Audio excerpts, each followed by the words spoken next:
Hello friends, आज के इस युग में हम इंटरनेट बगैर की ज़िंदगी तो सोच भी नहीं सकते। अगर आप एक सॉफ्टवेयर इंजीनियर बनना चाहते हैं या तो आप एक ऑलरेडी सॉफ्टवेयर इंजीनियर है तो आपको ये मालूम होना ही चाहिए कि आखिर इंटरनेट क्या है और इंटरनेट वर्क कैसे करता है। ओके, और इंटरनेट को लेके एक बात बहुत प्रचलित है, इंटरनेट नेवर स्टॉप्स वर्किंग, कि इंटरनेट कभी भी वर्क करना स्टॉप नहीं कर हो सकता। वो कहीं पे भी मतलब इंटरनेट ओवरऑल वर्ल्ड में ऐसा आपने सुना है कि कुछ एरिया में इंटरनेट बंद कर दिया है गवर्नमेंट ने, लेकिन ऐसा नहीं हो सकता कि एक साथ ओवरऑल वर्ल्ड में सभी जगह पे इंटरनेट बंद हो। तो ऐसा क्यों है, आइए जानते हैं। Welcome to Bright Beginnings. मैं हार्दिक वोटा आपका मेरे इस चैनल पे स्वागत करता हूँ। So without further wasting much time, let's begin.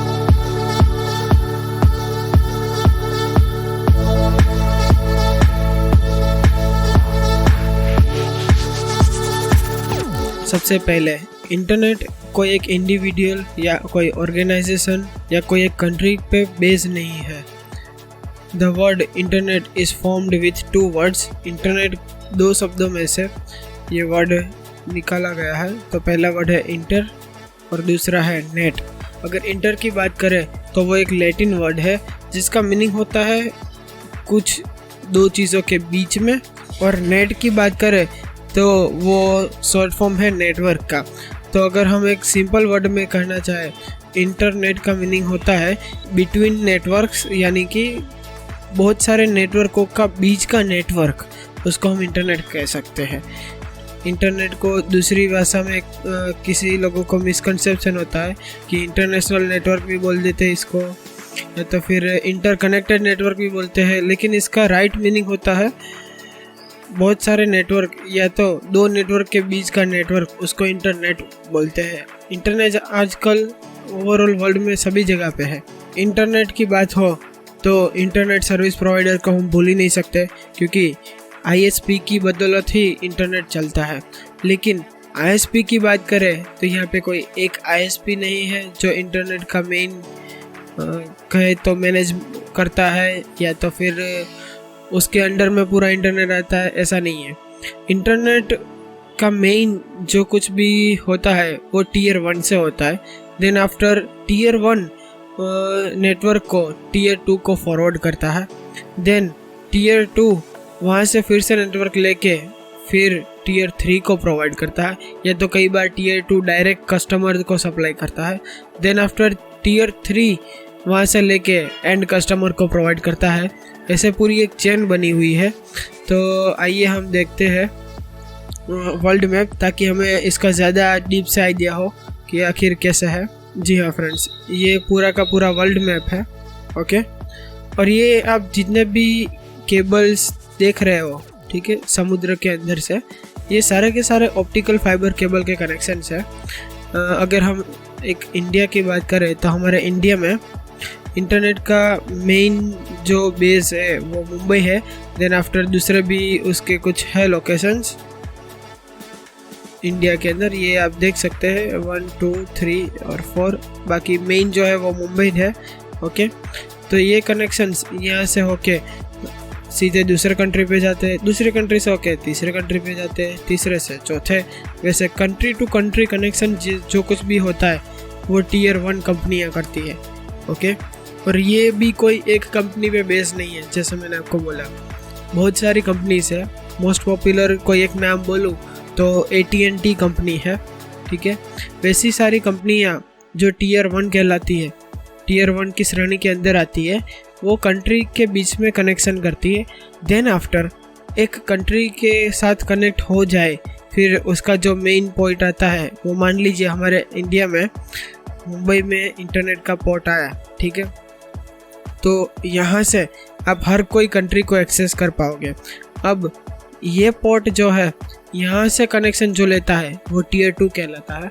Tier 2 यहाँ से कनेक्शन लेके फिर वो स्टेट वाइज, सिटी वाइज उसको डिवाइड करते जाता है, और हर एक देश के अंदर छोटे मोटे टावर वगैरह या तो केबल थ्रू, ठीक है, इस तरीके से पूरे देश के अंदर कनेक्शन फैलाता है। ओके, और इसका कुछ एग्जांपल में अगर इंडिया का दूँ तो इंडिया के अंदर कंपनीज है एयरटेल, वोडाफोन, आइडिया, जियो भी आ चुका है।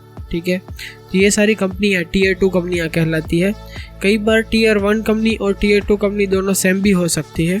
ओके, तो अगर मान लीजिए यहाँ से कनेक्शन लिया और आप रह रहे मान लीजिए अहमदाबाद में, ओके, गुजरात के अंदर अहमदाबाद में, तो यहाँ से कनेक्शन होते होते सभी राज्यों में फैलेगा, गुजरात राज्य में जाएगा, गुजरात राज्य के अंदर अहमदाबाद सिटी में आएगा, अहमदाबाद सिटी के अंदर छोटे मोटे गाँव के अंदर जाएगा, टावर टू टावर फॉरवर्ड होता जाएगा। ओके, देन आफ्टर वो आपके घर तक पहुँचेगा। दैट मीन्स, हाँ जी, ये बात सही है कि आप जैसे ही इंटरनेट कनेक्ट करते हैं या तो कोई मोबाइल डिवाइस में स्टार्ट करते हैं या तो आपके कंप्यूटर लैपटॉप को इंटरनेट के साथ वाईफाई थ्रू कनेक्ट करते हैं। ओके, तो इन रियलिटी आप पूरे वर्ल्ड के साथ कनेक्टेड होते हैं, क्योंकि कंट्रीज कनेक्टेड है। हर एक कंट्री के बीच में जो कनेक्शन है वो हो चुका है। फिर वो कंट्री के अंदर टीयर 2 है, वो कनेक्शन करता है, टीयर 2 टीयर 3 को पास करता है और टीयर 3 से आप कनेक्शन लेते हो। तो वैसे करते करते ओवरऑल वर्ल्ड का कनेक्शन साथ में कनेक्टेड है। ओके, और इसकी हम एक आधी रिक्वेस्ट की बात करें, मान लीजिए कि आप एक वेबसाइट विजिट करते हो www.google.com। ओके, www.google.com आपने जैसे ही वेब ब्राउज़र में एंटर किया, मान लीजिए आपने अहमदाबाद से www.com आपने वहाँ पे ब्राउज़र में टाइप किया, देन आफ्टर वो आपके लैपटॉप से रिक्वेस्ट जाएगी नियर बाई टावर में, नियर बाई टावर से फॉरवर्ड होती मेन टावर में जाएंगी जो आपके अहमदाबाद में है। देन आफ्टर वो वहाँ से होके गुजरात के मेन सेंटर में जाएगी, फिर वहाँ से होते मुंबई पे पहुँचेगी, मुंबई से होते ये सारे केबल थ्रू होके, अगर मान लीजिए गूगल का सर्वर है यूनाइटेड स्टेट अमेरिका में, मान लीजिए हम एक अज्यूम करते हैं कि ये यहाँ पे उसका सर्वर है। ठीक है, यहाँ पे मान लीजिए मैं एक करता हूँ अज्यूम्पशन कि उसका सर्वर यहाँ पे है। ठीक है, ये वाली जगह पे। तो जैसे ही हमारे कंट्री के अंदर कनेक्शन था डिवाइड किया हुआ, वैसे ही यहाँ पे जो ओरिजिन होगा वहाँ से डिवाइड करते करते यहाँ पे सब जगह पे होगा। तो फिर से यहाँ पे यूनाइटेड स्टेट के पास रिक्वेस्ट पहुँचेगी, वहाँ से रिक्वेस्ट फॉरवर्ड होते स्टेट वाइज स्टेट फॉरवर्ड होते state to city, city to वहाँ पे जहाँ के भी कहीं पे भी गूगल का सर्वर लोकेटेड होगा, वो सर्वर के अंदर रिक्वेस्ट पहुँचेगी, सर्वर उसको समझेगा, प्रोसेस करेगा, देन आफ्टर वो आपको रिप्लाई में गूगल का होम पेज रिटर्न सेंड करेगा। तो अगेन सेम चीज़, वहाँ से सेंड हुआ, फिर स्टेट में गया, नहीं उस वहाँ पे नियर बाय टावर पे गया, टावर से फॉरवर्ड होते मेन टावर पे गया, फिर वहाँ से फॉरवर्ड होते उसका जो मेन इंटरनेट का है जो यूनाइटेड स्टेट में, वहाँ पे गया, वहाँ से फॉरवर्ड होते थ्रू सी समुद्र के बीच से होते फिर से मुंबई आएगा, मुंबई से होते आपके स्टेट में से गुजर के जो मतलब आपने जैसे सेंड किया था उसी डायरेक्शन में फिर से वो रिटर्न रिक्वेस्ट का जो डेटा है वो सर्वर सेंड करेगा। ठीक है, रिस्पॉन्स, और रिस्पॉन्स आते आपके सिटी में स्टेट के वहाँ से होते सिटी और फिर आपके गांव nearby tower, and then आपके मोबाइल डिवाइस या आपके लैपटॉप में वो डेटा आएगा और आप उसको विजिट कर पाएंगे।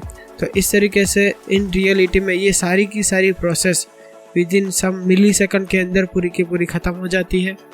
लेकिन हाँ जी, इंटरनेट बहुत बड़ा है, कोई एक एरिया का इंटरनेट कुछ टाइम के लिए क्लोज हो सकता है कुछ टेक्निकल इश्यू की वजह से, लेकिन पूरे देश का नहीं हो सकता, क्योंकि देश का कनेक्शन कोई फिर से एक कनेक्शन पे बेस नहीं है, कोई एक कंपनी पे बेस नहीं है, फिर ये कनेक्शन जो फॉरवर्ड करती है वो भी कोई एक कंपनी नहीं है, मल्टीपल कंपनीज है। ठीक है, और बैकअप भी नेटवर्क में होता है, देन आफ्टर वो थर्ड को पास करेगी। तो मान लीजिए कि आपने टीयर 3 से इंटरनेट लिया और आपका कुछ एरिया है, ठीक है, वहाँ पे कुछ इश्यू होगा तो आपके लिए सिर्फ इंटरनेट कुछ टाइम के लिए बंद होगा, आप कनेक्ट नहीं हो पाएंगे वर्ल्ड के साथ, लेकिन वर्ल्ड तो कनेक्टेड ही रहेगा। तो इस तरीके से पूरा का पूरा इंटरनेट वर्क करता है। सो आप समझ चुके होंगे कि इंटरनेट कभी भी वर्क करना स्टॉप नहीं करेगा, इंटरनेट कभी भी सेम टाइम पे ओवरऑल वर्ल्ड में स्टॉप नहीं होगा। कुछ पर्टिकुलर एरिया में ड्यू टू टेक्निकल इश्यूज वो स्टॉप हो सकता है, लेकिन पूरे वर्ल्ड में वो स्टॉप नहीं हो सकता। ओके, सो आई होप आपको सब समझ में आ गया होगा। फिर भी आपको कुछ डाउट या क्वेरीज है तो आप कमेंट सेक्शन में मुझे पूछ सकते हैं। Please do like, share and subscribe. Thank you for watching.